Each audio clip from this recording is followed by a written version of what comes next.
আসসালামু আলাইকুম। আমি আজকে একটি গুরুত্বপূর্ণ বিষয় নিয়ে কথা বলতে যাচ্ছি। যেটি এখন সমাজের এবং দেশের বাইরে যারা বাঙালি আছেন তাদের কাছে খুবই গুরুত্বপূর্ণ বিষয়। সেটি হচ্ছে তারেক রহমান দেশে আসছে না। তারেক রহমান কবে দেশে আসবেন? তিনি কি আসবেন? তিনি কি আসবেন না? এই নিয়ে আলোচিত সমালোচিত প্রচুর হচ্ছে, যেটা বাংলাদেশে অন্য কোনো টপিক নিয়ে আমার মনে হয় এত বেশি হয়নি। তিনি কেন আসছেন না? তিনি কি মায়ের প্রতি কোনো দরদ নেই? আরও কত কিছু কথা হচ্ছে, সমালোচিত হচ্ছে। এখন আপনারা একটু চিন্তা করুন, উনি কদিন আগে বলেছেন তার সবচেয়ে বেশি আপনজন হচ্ছে তার মা, সবচেয়ে বেশি আপনজন হচ্ছে তার মেয়ে, তার ওয়াইফ।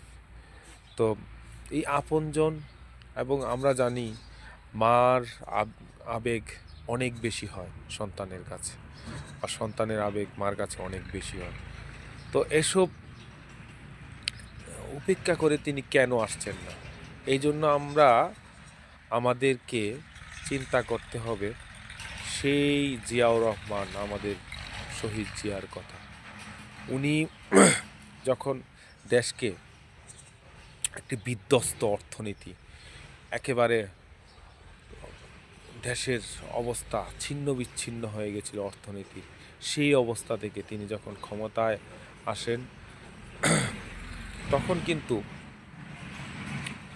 সেই অবস্থা থেকে তিনি দেশটা 3 থেকে 4 বছরের মাধ্যমে তিনি একটি শক্তিশালী অর্থনীতির ভিত্তি তৈরি করেছেন, এবং তিনি স্বপ্ন দেখিয়েছিলেন বাংলাদেশকে একটি উন্নত দেশ হিসাবে পৃথিবীর বুকে দাঁড় করাবেন। তো দুর্ভাগ্য, সেটা পারেননি। তাকে হত্যা করা হয়েছিল, তার বিরুদ্ধে ষড়যন্ত্র করা হয়েছিল, আর সেটা দেশি বিদেশির একটি চক্রই তাকে হত্যা করেছিল। তার এমন কোনো ব্যর্থতা নেই সাফল্য ছাড়া।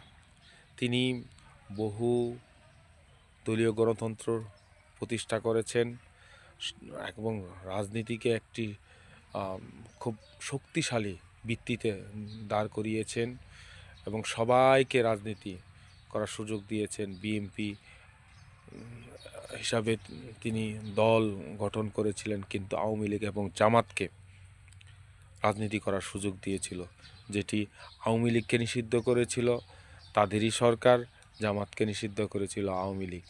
তো উনি উদার হস্তে তিনি ওনাদেরকে রাজনীতি করার সুযোগ দিয়েছিল।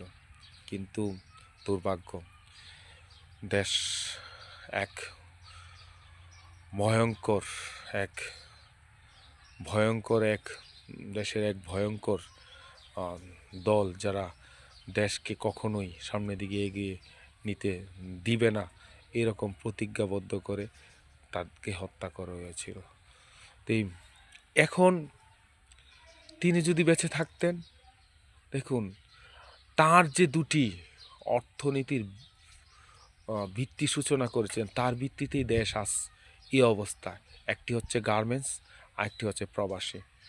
এর বাইরে কিন্তু এখনও অর্থনীতির ভিত্তি কোনো তৈরি হয়নি। তারই হাতে পদক্ষেপ নেওয়া, তার সময়ে শুরু হওয়া সেই কাজগুলো এখনও চলছে। দেশ উন্নতির দিকে এগোচ্ছে, যতটুকু আগানোর কথা ততটুকু এগিয়ে যাচ্ছে। কিন্তু সেটির একটা ব্যাপ্তি আর অনেক গুণ বেশি থাকতো যদি উনি বেঁচে থাকতেন। আরও 2টা সেক্টর জায়গায় 10টা সেক্টর করতে পারতেন। তাকে হত্যা করা হয়েছে কেন? উনি বেঁচে থাকলে আজ হয়তো দেশ অনেক বেশি উন্নত অবস্থায় চলে যেত, আর সেই অবস্থায় তাকে হত্যা করা হয়েছে। 1/11 যেটাকে আমরা বলি, ওনার সময়, ওই সময় দেশের যে পরিস্থিতি সৃষ্টি হয়েছিল, সবচেয়ে বেশি জিয়া পরিবারের উপরই ভয়ঙ্কর এক অত্যাচার নির্যাতন যেটা চলার সেটাই চলেছে। এক ভাই সেই অত্যাচারে মারা যায়, আরেক ভাই তো তারেক রহমান আমাদের নেতা, উনি কি অবস্থায় আছেন আপনারা সবাই জানেন। এখন পর্যন্ত তিনি মনে হয় পুরাপুরি সুস্থ হন নাই। তো এইরকম এক পরিস্থিতি, তারেক রহমান দেশে আসলে তারেক রহমান তার জিয়ার পথ অনুসরণ করবেন এবং এতটা অবস্থানে চলে যাবেন হয়তোবা দেশের দেশ বিদেশ যারা দেশ আমাদের দেশকে উন্নত অবস্থায় দেখতে চায় না, আমাদের ভালো একটা শক্তিশালী অবস্থায় দেখতে চায় না, তারা তাকে হত্যাও করতে পারে। তো এটা আমার মনে হয় আর কি, এটা একটা ভয় থাকতে পারে। এখন বাস্তবতা কি জানি না, তবে এই ভয়ে হয়তোবা বা এই বাস্তবতায় তিনি হয়তোবা নাও আসতে পারেন। যখন তাকে আমি মনে করি এই ভয় যদি কাজ করে, অবশ্যই তাকে যেটা ভালো সিদ্ধান্ত সেটাই গ্রহণ করা উচিত। কারণ উনাকে বেঁচে থাকা দরকার, উনার বেঁচে থাকা দরকার, উনার দেশের স্বার্থে, উন্নয়নের স্বার্থে।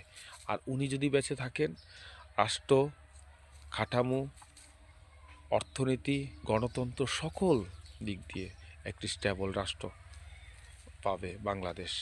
আর সেই জন্য যেটা বাস্তবসম্মত, কারো কথা বা কারো আবেগে যেন সিদ্ধান্ত না হয়, সেটাই কথা।